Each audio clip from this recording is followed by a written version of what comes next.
Pandemonium Reigns. Yo, guess who's back? Back again. Michael's back. Tell a friend. Ooh, beautiful. Beautiful.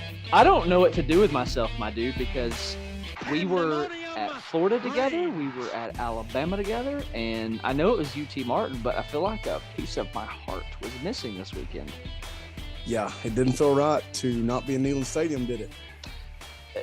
Well, I was going about being with you, but sure, yeah, Neyland Stadium. I see how you, me, Neyland Stadium. It's just a beautiful, beautiful, beautiful relationship.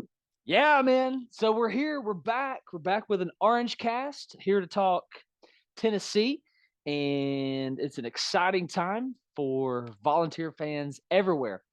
However, I will say, we're picking up a little bit of steam on this TikTok thing.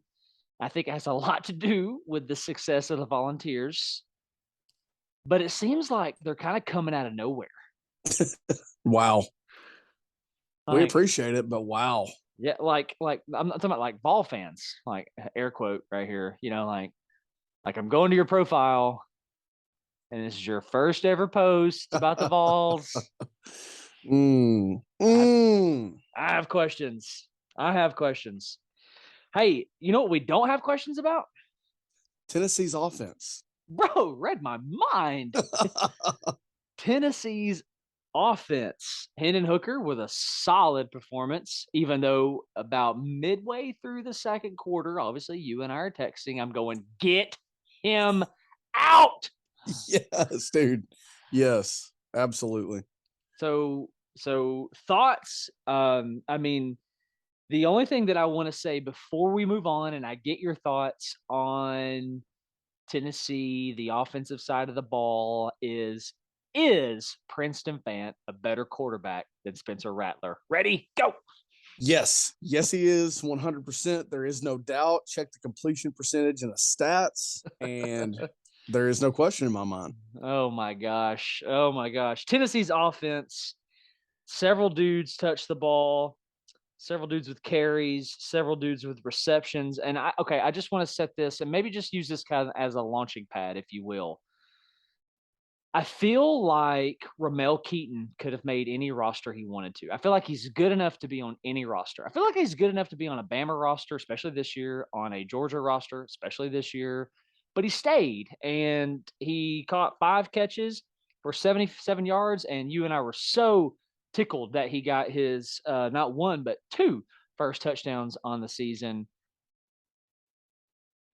Man, he just deserves it so much for sticking around, if nothing else than that. But, my mind and my heart light up when I hear him talk about not putting in the work, not being able to be mad at the situation, going back to the Florida week, coming off that huge catch that he had and huge game that he had. Because as we talked about, that wasn't his only play in that game of significance. So, yeah, couldn't be happy for him, man, especially when a guy sticks around at Tennessee. And despite all the transfers lost, there was a ton like him that stuck around. Love those guys. Really grateful for them, and super, super happy when they have breakout moments like Ramel's had this year. Yeah, absolutely. Again, feel like he could be on any roster. So completely agree. So props to him for, again, catching his first 2 scores on the season. Let's see if we can figure out very quickly where he is at on the year. 20 catches, 357 yards. Oh, they're showing 3 touchdowns for him. He caught that bomb from Milton. Oh, that's right. Ball State or Akron? Yes. I don't know. Yes. Okay. But yeah, he caught that bomb from Milton, which I forgot about as well. I just now saw that third one there, and I was like, whoa. Yeah. Well, props to him. All right, so let's just make our way out on the outside of the ball and work our way in. I mean, what more can you say about Jalen Hyatt at this point? Gosh. Yeah, man. I mean, he's just laser focused. He didn't want to. He like barely got tackled on his 6 receptions against Alabama.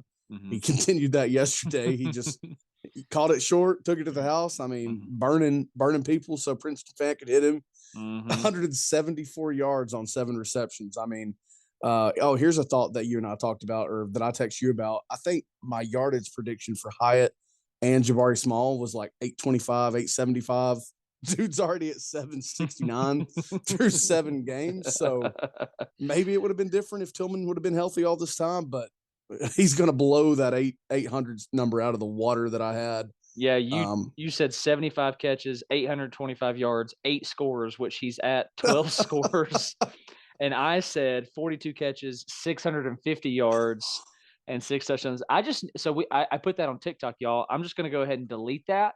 Yeah, don't go looking for it. We're just going to pretend that it never happened. Yeah. But super happy for Keaton, like we talked about. Love to see Squirrel White getting in. And, it just feels like he's going to be behind defenses the way that Jalen Hyatt has been this year going forward. So loved him getting time. Saw a bunch of those guys out there on the field that didn't necessarily make catches, but loved it. And thought that the receivers had an A or an A+ day. And I'll talk about this now, and it applies for every group, but they didn't take UT Martin as this noon game, homecoming game. They took it like it was Kentucky next week or something. They were super focused, I thought, executed well. And like I said, that'll apply for every group, but certainly to these receivers, and loved what I saw from them. Yeah, I want to piggyback off that just for a second. Very pleased with that. Was dreading a potential Alabama high and then some lackluster performance, but that we didn't get that. I will say I was a little, and maybe this is just me being greedy, knowing who we are at this point in the season with our second and third string, allowing the scores that we did. I get it. I mean, we're down deep into the depth chart at that point, but Taven Jackson, 1 for 2, Joe Milton 4 for 7. I think Williams Thomas got 3 carries. Yeah, he did 3 carries, 9 yards. So just not a lot of production there. And my mind, after this was over, I never texted you this. My mind immediately went Negaval. I mean, like fast, bro. I was like, this is Butch Jones all over again. We're only giving reps to the starters, and 2017 is going to show its head again, and we're going to be right back. Courtney goes, you just need to go take a nap. Just go take a nap. Not a girl, Courtney. Oh, man. Well, we only need to think like that until we actually see it, because at this rate, there's just no sign of that. Yeah. So, all right. So receivers, let's do this episode a little bit different. Let's give grades to the position group. And before you give this grade, just keep in mind, they accounted for 495 yards of offense as a receiving core. I don't care if you're UT Martin or Alabama. I don't care who you are. That's a lot of numbers just for receiving. Absolutely.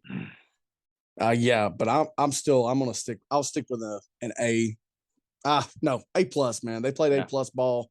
They, like I said, you wouldn't have known that it was UT Martin. They looked focused and didn't care who they were playing. They were like, we're going to do what we've been doing. Yeah. I would have liked to see a little bit more production from a Brew McCoy, but I'm not going to hold that against him just because he get the targets. I thought that we were trying to get blocks on the edge on our screens, and we were blocking downfield, and the numbers were just ridiculous. I'm gonna stick with you, bro. I'm gonna give it an A+. Let's make our way to the backfield and talk rushing. Dylan Sampson leading the way, 13 carries, 62 yards with a long of a 45. There it is. That's your telling stat right there. But as a whole, what do you think? Yeah, pretty solid day there again. I love, dude. I love that between Jalen Wright and Jabari Small, they got 17 carries. And as a team, we still ran for over 200 yards. So I love that we did it without having to, not that we had to do anything yesterday, but that we didn't just force their carries or force their numbers. And, it is going to be harder for Jabari Small or someone to hit that number that we projected for him. But their performance to me is still good. I'll go with a B+ here, because if you take out that big run for Dylan Sampson, his runs are not just absolutely beautiful or what you'd love to see against UT Martin. But for the majority of those, he was running with the second and third teamers on the offensive line as well. So B+ for me for the running backs. Just another solid day, and love that we didn't put much stress on Jabari or Jalen. Yeah, I'm with you, and I can agree to that. I do want to recap our predictions for Small this point in the year. I don't know if you remember this or not, or if you have it written down, but you said 150 carries on the year, 825 yards. And just to pull this up very quickly, he is at 89 carries on the year, 397 yards. I said 170 carries, a little over 1,000 with 1,050.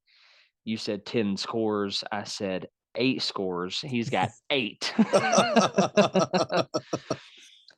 So as a running back unit, I'm pleased with it. You know, I would have been fine had we not rolled out small or right at all, to be honest with you.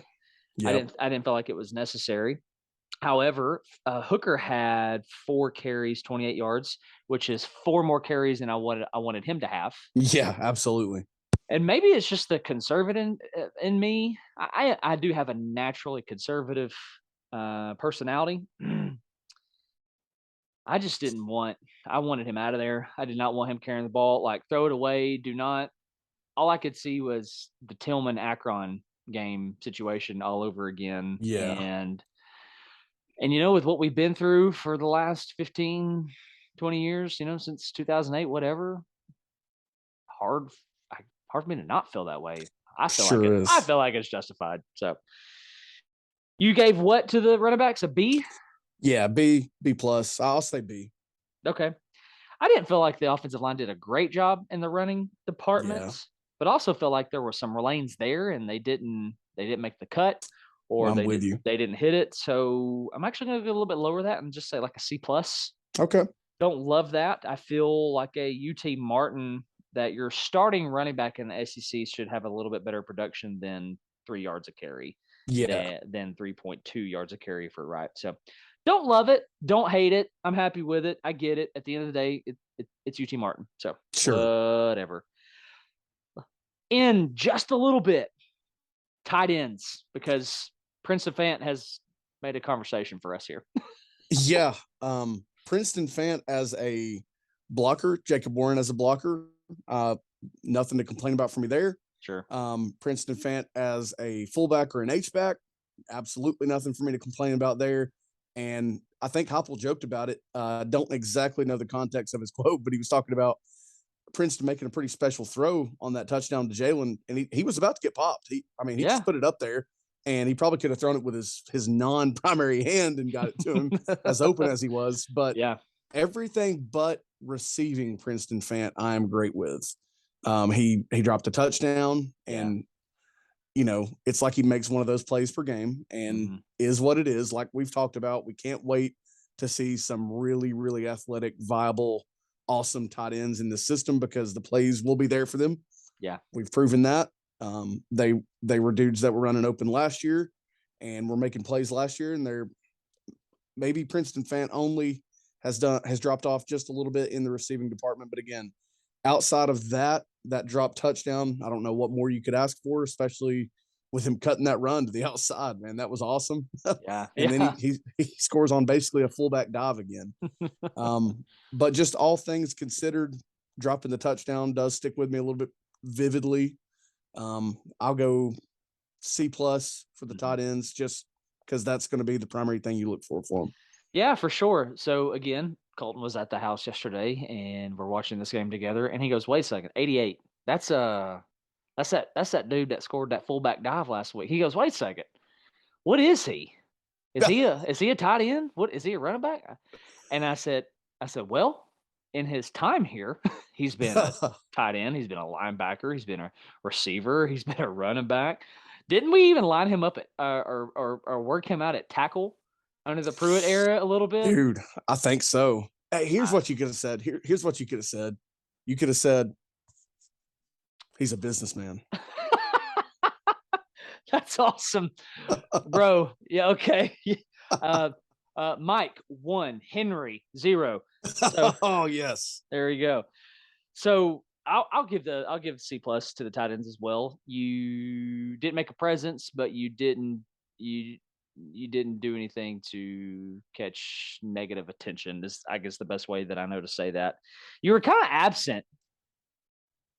Yeah, I mean, you just weren't there. You have no catches. You got 1 catch as a unit for Princeton Fant, like you mentioned. You got the drop touchdown. Yeah, okay, C plus, whatever. Yeah. Let's talk my hero, your hero, everybody's hero. Can't spell hero without Hendon. Can't spell Hendon without hero. Yeah. Can't spell. No, I'm going to stop. Never mind. Hendon Hooker, 18 for 24, 276 yards, 3 touchdowns, QBR 90.6. Sheesh. Man, that dude. All I'll say is the campaign continues, man. He didn't do anything yesterday to halt or put a damper on his Heisman campaign. The campaign marches on.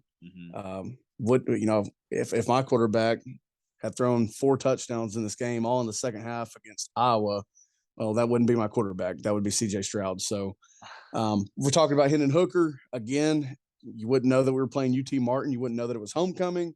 Right. You wouldn't know that you put up so many points so quick that fans were filing out in the third quarter, not coming back for the second half. Played like it was an SEC opponent. Played like he's heading to New York later in the season. I mean, just love the guy. I also wish he had either had 0 rushing attempts, or I wish he had like 4 rushing attempts like he had for like 200 yards or something, if the math could work out on that, but it's fine. Yeah. He played absolutely fine. I'm going to go with just a standard A because it was UT Martin. Absolutely. I'm going to do the exact same thing. I just don't know what else you want out of him in that scenario. You did that all in a half. And credit to, I don't know if we said this or not yet, credit to UT Martin. You know, they're really solid. UCF, a solid FCS program. I don't feel vindicated, but I do feel pretty dang good about rubbing it in Jason Simpson's face a little bit. Absolutely. So, and Hendon breaks the record that we pointed at as the most attainable record that he would have a chance for coming into the season, with the consecutive games with the touchdown pass thrown. That was his 19th such game. I can't see a scenario where he's healthy and he doesn't throw a touchdown pass. I mean, this offense is special. You're already through Alabama, which was one of the games that I was worried about him throwing one in. So if he throws one against Georgia, a touchdown pass, you would think he'll throw one against everybody. Yeah. That's just the way he's played. He's safe with the ball. He's just so match made in heaven for this offense, and so glad that he's here. But yeah, just an A game for me because of UT Martin. Absolutely. Let's talk about that list for a second. You sent that to me during the game there, and obviously Hooker now leads that as 19 straight consecutive games throwing a touchdown pass. Now behind him, Heath Schuler, 18 games. And the one that surprised you and I, sitting at third with 13 games, Tony Robinson. Yeah. In that 84-85 stretch, just happens to be the year that we beat Miami in the Sugar Bowl. I do know that we have one regular Miami listener, so I'm just going to throw that in there for him. We do have to talk about that on the other podcast, by the way. Miami and Duke. Oh, boy. Yes, we do. Oh, boy. Oof. Casey Clausen at 4 with 12 games consecutive. Eric Ainge at 5th with 11 consecutive games, tied with Peyton at 11 consecutive games. And the one that surprises me more than anything, and I think you might have pointed out the reason here, but Tyler Bray sitting at 10 from that 2010-2011 stretch. That has to be the Georgia game where he got hurt. Has to be the reason for that. Because that streak died there in the 2011 season. So if he didn't throw one in that Georgia game and played in that game, that could be it. Or if he came back, seems like when he came back, he was just a shell of himself. I mean, really, I think they were even lining up in pistol for like everything for him to be able to catch snaps and stuff, if I remember right. Oh, that's right. And, Chaney had some good offenses back in the day in his first run at Tennessee, but things didn't really light up until, early. There was a nice early run with Derrick Rogers and Justin Hunter. And then there was a magical run in 2012 offensively with Hunter and Cordero Patterson. But there were some real uninspiring performances there in the middle. Didn't have a lot of talent outside of those guys. So, of course, we had nice offensive lines for much of that time, but still, we were trailing often. So that was my thought. That injury might have derailed that record for him. Looks like it. Pulled that game up very quickly while you were on that conversation there. Michael Pilardi counted for 2 field goals that day. We finished with another score. Matt Sims ran it in from a yard out to finish that game. Georgia 20, Tennessee 12. Bray finished 18 for 33, 251 yards, no touchdowns, no picks. So I'm going to have to believe that's where that took place. So shame, stinks for Tyler Bray there. That obviously could have been much higher. Absolutely. Much higher. But props to Hendon, bro. There's some really solid quarterbacks on that list. A lot of it, I'm going to give credit to this Josh Heupel system. Yeah. For guys like Peyton, I'm going to, obviously I'm going to credit Cutcliffe and his wizardry, and same thing for Eric Ainge there. But good stuff for Hendon, man. Could not be happier for that guy. Kid runs to him after the game is over with a little drawing, and is like, "Hey, man, is this for me?" Of course, he doesn't talk like that. Yeah. But he's just a people person, man. Couldn't be happening to a better dude. Not like we're talking about a Baker Mayfield here, which is just fantastic. The Tennessee defense, whole nother story. Yeah. Do we have any updates on the reasons Kamal Hadden, Christian Charles, Juwan Mitchell were all out? What in the world? I've heard about a hamstring or something of the like for Kamal Hadden. And then it seems like when Christian Charles left the field against Alabama that he was limping pretty heavily, but I don't know the reasoning there. And Juwan Mitchell, I don't know. I don't recall him being dinged against Alabama. So hopefully he's kept his nose clean, stayed out of trouble, and it's just a maintenance thing, something like that. I don't really know outside of that. Nor do I know why Jalen McCullough was, air quotes, cleared, but didn't suit up against UT Martin either. I don't know what the deal is there. Seems like there's still maybe a little bit more to iron out. Potentially, I don't know. But, we had Heupel tell us last week that he wasn't suspended. Right. And then we get the news after that he's been cleared by the school. So I don't get it. And I know that, Heupel, as much as anyone, as any coach in the league, will keep that stuff close to the vest. Mm-hmm. So I just hopefully we'll see resolution with the secondary and Juwan Mitchell big time before this Kentucky game. Yeah, well, regarding the secondary, I mean, you nailed that section. Regardless of the secondary of who was there, we allowed 301 passing yards, which they only ran 29 times. And some of those were going to be scramble drill, I believe. Yeah, because Wynn's the quarterback for UT Martin. Wynn has got 5 carries, -8 yards. So, yes. But they were playing catch-up pretty much the whole time. I mean, late into the first quarter, things started to fall apart for those guys. Needless to say, it's a lot of yards given up. I'm afraid in the long run, and tell me if I'm being negative all here, and in the long run, this is what's going to be the thing that's costing us, because I don't know where this conversation is coming from that we're being compared to 2019 LSU, and I haven't got your thoughts on that. Yeah. I just don't think that's close. I don't think that's fair. I think 2019 LSU, not that they would handle us soundly, but I think they're going to come out on the winning side of that. You had some dudes on that defense as well, right? Sure did. Not that we don't have players, right? I mean, because we do, but we don't have a Devin White and dudes like that. So anyway, I'm assuming that you don't agree with that comparison. No, I don't agree with that comparison. Just quite. I think Tennessee's offense could hang with LSU 2019. I really do. You look at that Alabama game. You look at the ease in which the offense operated for most of the day against Florida. They had a somewhat similar game with Texas that came down to a later touchdown to pull away. You could compare that maybe to the Pitt game. Mm-hmm. I don't know. But they had a lot more weapons defensively. I mean, they just did. Yeah. And then they had a room full of receivers that are better than Kayshon Boutte is right now. So, I mean, they would have definitively, a shootout would have been the best option, but over the season, like game by game comparison, I just don't think Tennessee's there right now.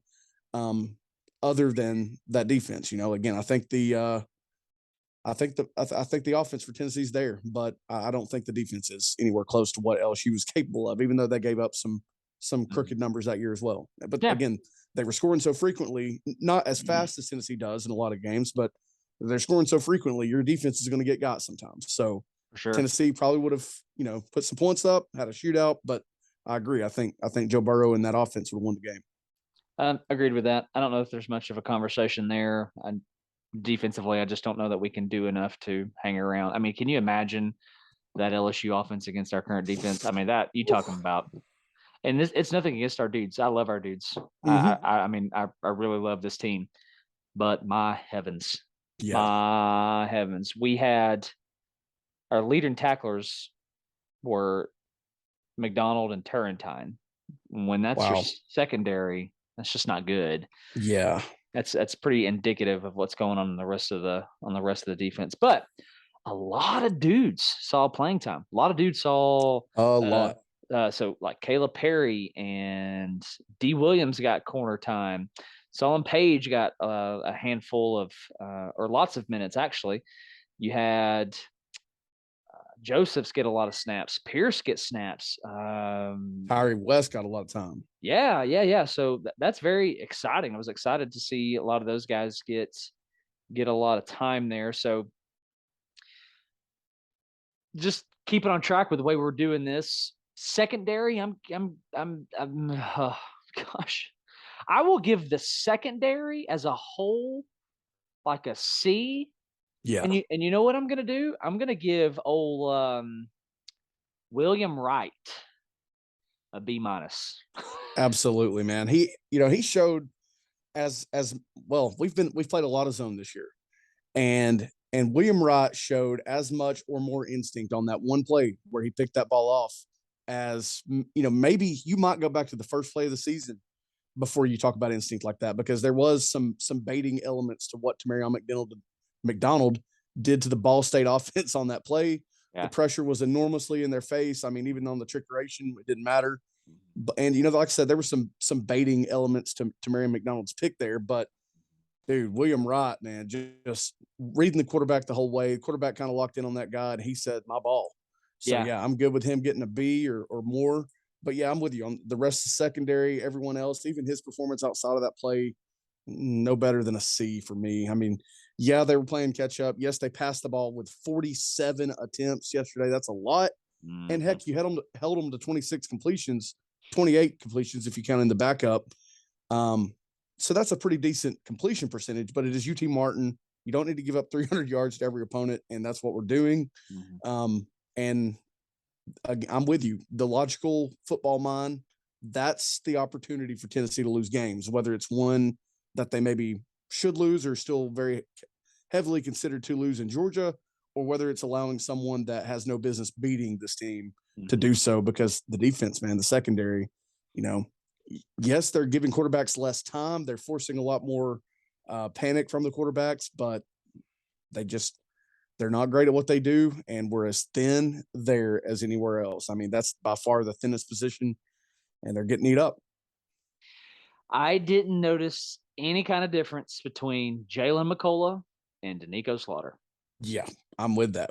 In fact, I actually do like Slaughter's instincts and, his break for the ball carriers. His hitting is very nice. Not that McCullough can't lay you out, but he hits very hard, and I think that was something that we talked about when he was signed with Tennessee back in the day. I like his instincts. I'm sure he'll have a leg into that job next year. Yeah. But, yeah, there's not a great deal of difference between someone who's been here for a long time in Jalen McCullough and a little bit younger player in Danico Slaughter. Yeah, for sure. For sure. Linebackers. So with linebackers, I'm also going to bring up the UT Martin rushing attack. 29 carries as a whole, 76 total yards. Their longest run was 13, and they had a 10-yard carry and a 9-yard carry. Some other longs for other players. This soul, Zach Wallace, led the way for them. 10 carries, 35 yards, 2.6 total as total stat line there for the Skyhawks. I continue. There's just a narrative here that has been developed where We can't defend the pass. We just can't. And it's time, and nobody's talking about this. It's time to start saying, all right, Martinez, bro, what's up? Yeah. Because it's not like we don't have athletes back there, right? Right. At least that's my thought anyway. Because no, I'm with you. You know, and we've talked a ton about Christian Charles being new to the position, circa spring ball, new to the position. Never ideal to move a safety or a nickel potential guy to corner. It's never ideal, but he's athletic. And then you had the slew of Burrell, Haddon, Deshaun Rucker, supposedly one of the fastest guys on the team. got burnt. And I'm with you. It's not showing that we have athletes back there. They're not, and maybe it's hard to do this in midseason, but they're not getting better right now. They're not showing much improvement week to week. And I understand the quarterbacks that we're facing as well are really good. We're playing good opponents, but yeah, very concerning. Sure. We're talking about week 8. We are who we are at this point. We know who we are. And if it gets better, then hey, hallelujah, praise God. That means somebody has sacrificed their lamb. But I don't see it improving. But along with that narrative remains the narrative, man, we can defend the run. Yeah, we can. And I actually liked the way that UT Martin tried to run the ball. They ran a lot of trap looking stuff, a lot of zone looks where they would just pull a lot of guys over. I thought it was a good plan of attack, and it created some holes. But like you mentioned, long run of 13, couple of runs of 9 and 10, 76 as a team on almost 30 carries. That's good run defense. And, really whoever you play, that's pretty good run defense. We got after their quarterback a little bit, I thought. I think both teams gave up 2 sacks, and I think they actually had a couple more tackles for loss, like 7-5 over us. But I thought they had a pretty good plan of attack. But yeah, I love this run defense, and I think that'll be tested again as much as it's been all year against Kentucky and Georgia within the next couple of weeks. Good stuff. Grade on the linebackers? Linebackers, I'll still go with like a just a B kind of business approach yesterday. No one was great against the pass, but against the run, they were very solid. And it's not even like they threw a bunch of stuff over the middle where our linebackers were defending that. It was true. It was on the edge and deep. But yeah, I mean, our linebackers are who they are. They're solid. I love them. I mean, freaking love. I'm still in love with Aaron Beasley, man. Me too. I will say, as we move our way down to the guys with the hands in the dirt, Tyler Barron, I just don't know what to say about him at this point. It's just a little disappointing. I mean, you're talking about a dude with a big body who stands at 6'5", 260, and he accounted for 1 QB hurry yesterday. And maybe his impact is not being reflected on the stat sheet. But I can't think of a moment on the season where I go, Tyler Barron, bro, Tyler Barron. Well, the sad thing is I can think of one, and that not ideal. You want more. That's the point. But he had a huge hit, and I think he may have even forced a fumble on Keaton Slovis, also the sack that knocked him out of the game. But that may have been an interior guy. I can't exactly remember. He was kind of that's probably his best game of the season, and it's game 2. That was game 2. Yeah, we've now played 7. I think he's just solid, if that. And it's his consistency that gets him killed out there. I mean, we'll say this: Byron Young also only had 1 quarterback hurry yesterday, but I saw a lot less of him than I saw of Tyler Barron, and understandably so, because he is so vital to this pass rush, and he's not bad against the run either. Yeah, but. Tyler Barron, inconsistent. Hopefully he will pull it all together at some point in his career. I think he will probably have to come back next year in order to do that. And I think he's going to have to come back anyway if he desires to play NFL football. So, I want more out of him other than what they do against the run, because that's very solid. I mean, his frame just screams out of this world potential, but it's just not being reflected. It's just not happening. Not yet. I mean, again, exactly. Who knows at this point, but I still think at week 8, we just kind of have an idea. But anyway, so defensive line as a whole, what you want to grade that one? Defensive line as a whole, I will go A-. A-. Okay. I was thinking more of a B+. You didn't really have any like high impact plays, at least that I can think of anyway. I know that we accounted for a few sacks, but I believe our sacks came from beyond our front, did it not? You had Tyree West and Okay. Solon Page with a sack. Okay. Yep. Solon Page. And West, was his hand in the dirt on that one? I don't think That's it was. That's a good point. That's a good point. It may not have been. I don't know that it was. But anyway, beside the point. So B+, I mean, a lot of your run fit defense is going to have to do with gap discipline, which your your D-line is going to be responsible for. So, you know what, across the board, man, solid performance. I think the thing that most Tennessee fans were concerned with was some kind of emotional high or letdown after this Bama game. I want to kind of evaluate it this way by asking, was the performance yesterday a good enough performance, say, against a Kentucky? The way we played yesterday, is that good enough to beat a Kentucky? Offensively, absolutely. Defensively, there's a lot of talk, a lot of chatter, and frankly, the stats back it up on how many sacks Kentucky allows. That not ideal at all, but they are dangerous at their receiver position. They have a very, very, very good running back in Chris Rodriguez. I feel good about not letting Chris Rodriguez beat you. But I think the way that Tennessee would lose that game would be if you added in additional turnovers, which I didn't even realize Gaston Moore threw a late interception. Yeah. But if you added in additional turnovers, which is probably going to look like fumbles because Hendon Hooker is just safe for the ball. So you got to have your ball protection has got to be incredibly strong. And some of those tackling issues, you can't have those against Chris Rodriguez or Will Levis because he is a big boy. But the offensive performance, absolutely. Defense will have to create more pass rush and more negative to like 2-3 yard plays in order to win that game, or maybe win it the way we're wanting to see them win it. Yeah, UT Martin likes to go hurry up fast, get the ball out quick. That doesn't strike me with Kentucky. That doesn't seem to be their offense. More like a three-step, even some 5-step out of what I've seen with them, 5-step drops. And if that's the case, I like the possibilities of getting home. I can see this unfolding very similar way the Pitt game as far as our defense, their offense ordeal. Yeah. I see a lot of similarities between those two. I don't want to take these guys in overtime. That's not what I'm saying. But as far as just the matchup in general, I see a lot of similarities there. Any other comments on this UT Martin 65-24 beatdown? No, that'll do it for me. You know, like I said, just pleased with the approach to the game. Love to have seen some of those things cleaned up, but it's totally fine because of the win that they were coming off of. Absolutely.